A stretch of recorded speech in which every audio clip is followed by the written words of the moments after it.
So now before we dive into the next module, where we dive right into the language, let me dive a bit deeper into the history of JavaScript and where it's coming from. And there, let's also have a look at that comparison between JavaScript and Java again.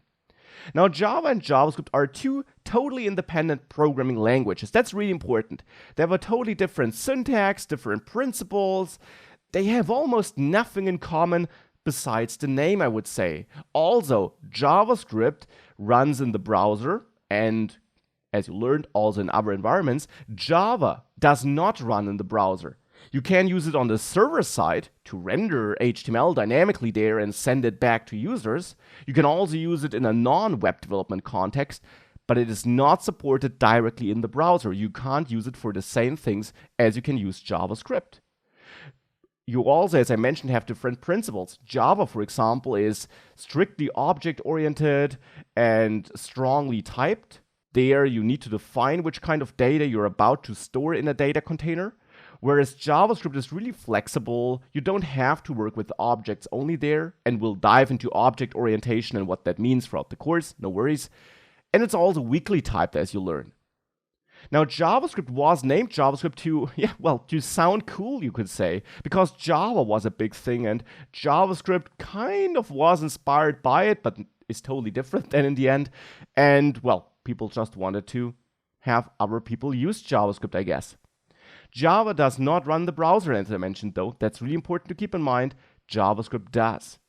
And speaking about that differentiation between client-side and server-side JavaScript, client-side means in the browser, server-side, with the help of Node.js, means on a machine that is connected to the internet, which might be serving web pages, but which doesn't run code directly on the machines of the end users. And the client-side part is really the origin of JavaScript. And as you learn, different browser vendors, so different companies developing browsers, provide their own JavaScript execution engines. For example, the V8 engine, that's the name of the JavaScript engine Chrome uses.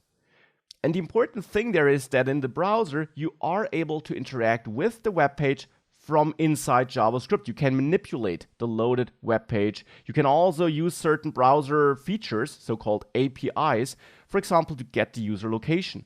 On the server side, the idea was to, well, extract the engine out of the browser and allow you to run it outside of the browser so that you can reuse your JavaScript knowledge, but now use JavaScript for different tasks. And you can now run JavaScript anywhere with Node.js, for example, on a server side.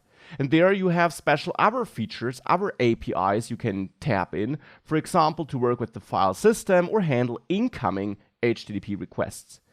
Now, the syntax, concepts, and core features are exactly the same though. Therefore, what you learn in this course, where we primarily focus on the browser side, since it's simply also easier and more visual to use, are the same. What you learn in the browser applies to Node.js and other environments as well, as you will also see in the Node.js section. So that's why we start with the browser side. It's JavaScript's origin. There are no alternatives to JavaScript in the browser, so you might not be interested in using JavaScript on a server. If you are interested in front-end, in browser-side web development though, you have to learn JavaScript because that is the only programming language you can use there in the end. You can then transfer your knowledge because Node.js uses the same syntax, so you easily learn Node.js after learning JavaScript in general or in the browser. And it's more fun to learn JavaScript if you see something on the page.